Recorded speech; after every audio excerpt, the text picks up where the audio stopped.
In my last video, I explained how I've learned generally to become a lower stress, not very anxious person. And in this video, I want to take a little bit of a deeper dive and explain the things that I've learned that have best helped me to become a lower stress, not very anxious person in general. And it's important for you to know that it's not like I was born with the, I don't give a what gene or anything like that, or I just don't care. And I mean, that type of person exists. However, that's not me. I started off, life as a pretty shy, introverted, very susceptible to stress and anxiety type of person. And that stuff still creeps back in from time to time. However, these things I'm about to share with you are things that I've used and learned, and I've adopted these mentalities so that I'm able to live a lower stress, less anxious life. So the first thing I want to do is differentiate between stress and anxiety. Now, they are very similar and they feel a lot like the same. However, they're two different things. But they do feed into each other. One can affect the other, and they can create quite the feedback loop if we allow them to. But stress is something that is actually happening in your life. That's what causes stress. It's that uncomfortable, unsettling feeling you get from something that is your reality. So, the one thing that has helped me the absolute most in learning how to best deal with stress and alleviate stress actually came from an interview that I saw with Jeff Bezos, of all people, the founder of Amazon. And as you can imagine, somebody to build a company like that, there was obviously a lot of high stress situations along the way to get to where he's at now. But in this interview, I'll oversimplify it for you. In this interview, basically his take on stress, which I agree with, is that the majority of our stress that we deal with on a daily basis comes from inaction, not doing something. The way to alleviate that is obvious. It's to actually do something to help change the outcome for the better to alleviate that stress. So we'll take, for example, say you have a deadline at work, and that's what's stressing you out, is that you've got to get a certain amount of work done by a certain date, and you're stressed because you don't think that that's possible, or it just seems like a daunting task to do it, period, or in that amount of time, or whatever it is, it's stressing you out. The only thing that's going to help alleviate that stress is to take action and actually do something towards that goal, whatever that is. But that goal is not going to resolve itself. And if you haven't taken any kind of action to move towards the resolution, obviously you are going to remain stressed out. So taking a step towards that goal, doing something, whether it's sending an email to somebody that's going to help get you towards the completion of that project, or it's to create a spreadsheet that's going to help you get this done in a time efficient way so that you're able to accomplish this task by the deadline. Whatever it is, taking that action, every one of those steps alleviates a certain portion of that stress, and then obviously that goal becomes a little less stressful because there's less to do. There's less of a gap between where you're at and where you've got to be, where you have no choice to be, which is stressing you out. So you have to take action.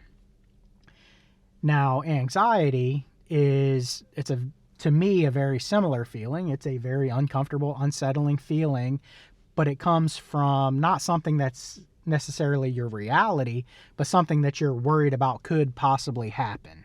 Having a little bit of a pessimistic mindset, or some people might call it like a doomsday mentality, but it's something that you are worried about that could possibly happen, but it has not yet happened. And the only thing you can really do with that, there's not necessarily in every situation with anxiety something that you can do, working towards that, no necessarily any action that you can take to work towards that. However, I will say, if whatever is causing you anxiety, if there is an action that you can take towards resolving that, take that action. But the main thing that has helped me deal with anxiety is wrapping my head around the idea that there is only so much that I, as an individual human being in this crazy world that we live in, can control. And that's a very little bit. Think about it. We are on this planet with literally billions of people. We're in this beautiful creation that none of us really understand. Let's be honest. I mean, we really don't understand each other as humans, let alone this crazy creation we're in. And obviously we worry about things that could come from either or. And understanding that there's just certain things that we cannot control, you got to wrap your head around that.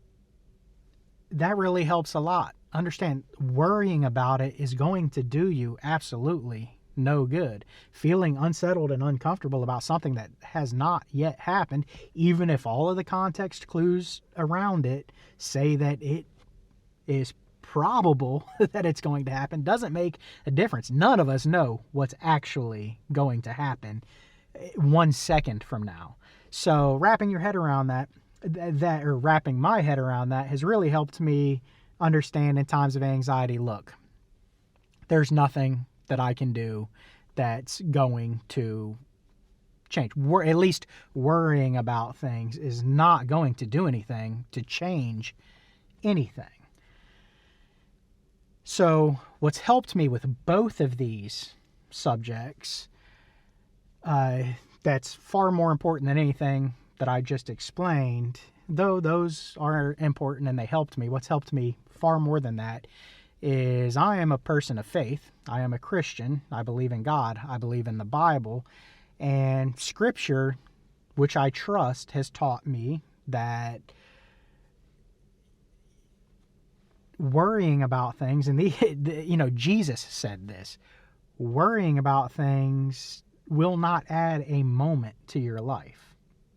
So why worry about it? And if you think about it, that can go even deeper than just saying it's not adding a moment from your life. But if you think about it, worrying about something is actually subtracting a moment from your life. Now, we're all going to have worry. We're going to have stress. Scripture has taught me that too. Scripture has taught me that tough times are coming. Nobody is immune to that. Hard times are going to happen in the future. But Scripture also tells me not to worry about it. Hard times are a totally normal part of the human experience, that it's absolutely necessary. I spoke about this in my last video. You can't have good if you don't have bad. It's absolutely necessary. It only becomes a problem when stress and anxiety start to take over, to really dictate how your life is going and what you're thinking at all times, and really starting to detract from your life.